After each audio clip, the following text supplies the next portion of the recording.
Ada nggak sih di sini yang kalau pulang pergi selalu naik bus? Kalau ada, berarti kita satu server. Aku setiap berangkat dan pulang sekolah selalu naik bus. Karena jarak rumah dan sekolah lumayan jauh. Ya, terdengar biasa saja sih. Namun, jika aku mengatakan aku bertemu seorang pria tampan misterius, baru tidak biasa. Perkenalkan, namaku Putri. Aku seorang siswi di salah satu SMA terbaik di kotaku. Cerita ini diawali dengan diriku yang sedang menunggu bus di sebuah halte dekat rumah. Saat itu, sembari menunggu bus, aku membaca sebuah novel Sang Pemimpi karangan Andrea Hirata.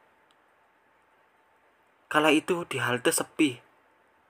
Hanya ada aku yang sedang menunggu.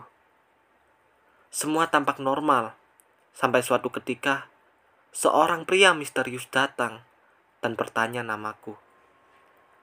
"Hai, siapa nama kamu?" tanya pria misterius tersebut. Tentu saja, awalnya aku terkejut. Secara tiba-tiba ada pria yang entah dari mana asalnya. Lalu dia langsung bertanya namaku. Aku pun mulai bersikap biasa saja dan menjawab, "Namaku Putri." Lalu, tanpa peduli lagi, aku lanjut untuk membaca. Namun, pria itu kembali berbicara kepadaku. Dan sekarang dia memujiku. "Kamu cantik, dan aku beruntung. Aku bisa setiap hari melihatmu menunggu di sini." Dengan dia bicara seperti itu tadi, entah mengapa aku sedikit takut. Pasalnya, pria itu benar-benar tidak aku kenal. Dan dia bilang kalau dia setiap hari melihatku yang sedang menunggu di halte bus itu. Aku mulai curiga kalau pria itu adalah pria jahat. Maka sedikit demi sedikit, jarakku dengannya kuusahakan untuk jauh. Tapi apalah daya, pria itu malah terus-menerus mendekatiku. Kemudian, pria itu mengenalkan dirinya sendiri kepadaku. "Aku Fadil, dan rumahku jauh dari sini." Dalam hati, ku berkata, "Bodoh amat. Aku benar-benar tidak peduli dan tidak mau kenal dengan pria tampan misterius sepertinya." Jika kalian tanya, seperti apa dia saat itu, aku masih ingat betul untuk mendeskripsikannya. Dia tinggi, cukup tampan, memakai jaket kulit, celana hitam panjang, dan sepatu dengan merek lama berwarna coklat. Lalu, tak lama kemudian, pria itu memberiku sebuah bunga mawar yang entah dari mana datangnya bunga tersebut. Padahal dari awal, pria itu dari tadi tidak membawa benda apapun di tangannya. Tapi, mengapa sekarang ada bunga? Apakah dia pesulap? Atau dia sudah menyiapkan bunga tersebut di balik badannya, dan aku tidak mengetahuinya? Kalau dipikir-pikir, cukup bingung juga kala itu. "Nih, bunga mawar untuk orang yang cantik sepertimu.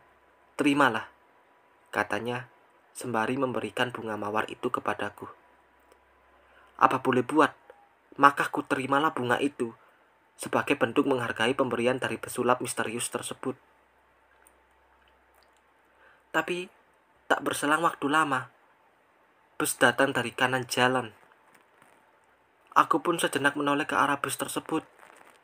Namun ketika aku kembali menoleh ke arah pria itu, ternyata dia sudah tidak ada di sana. Dia hilang begitu saja. Dan sekarang, aku mulai yakin kalau dia adalah pesulap jalanan.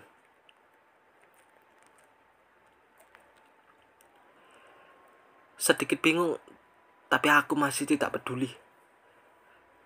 Besoknya, dengan kegiatan yang sama, saat aku menunggu di halte bus, pria itu kembali menghampiriku dengan senyum manis yang tergambar di wajahnya. Kali ini dia tidak banyak berbincang seperti kemarin. Dia hanya bilang, "Kamu semangat sekolah ya? Jangan rindu aku." sembari memberikan coklat kepadaku. Aku menerima coklat itu, sembari mengangkat alis. Pasalnya, baru kali ini aku mendengar pria yang terlalu percaya diri bahwa aku akan merindukannya. Dalam hati, ku berkata, emang kamu siapa yang harus aku rindukan? Dan kembali lagi, bus pun telah datang dan dia telah hilang. Kukira, mungkin karena dia pesulap, dia bisa menghilang begitu saja, sesuka hatinya. Kejadian ini berlangsung selama 4 hari. Dari hari pertama aku bertemu dengan pria misterius itu. Di hari ketiga, dia cukup banyak berbincang kepadaku. Aku mulai nyaman dengannya, karena dia seperti pria yang cukup asik untuk diajak mengobrol. Aku mulai yakin bahwa dia bukanlah pria jahat. Dia baik, dan dia merupakan pendengar yang baik. Di hari keempat kita mengobrol lagi, aku masih ingat cerita tak bertema, namun tetap nyambung untuk dibicarakan. Sampai suatu ketika, ada ibu-ibu parubaya menghampiriku dengan muka yang terlihat bingung saat dia menatapku. Kemudian beliau menegurku, "Mbak," aku pun lekas menoleh ke ibu parubaya tersebut, sembari menjawab, "Iya Bu, ada yang bisa saya bantu?" Lalu beliau bertanya kepadaku, "Mbaknya lagi ngobrol sama siapa?" Pertanyaan itu awalnya membuatku bingung terhadap ibu parubaya tersebut.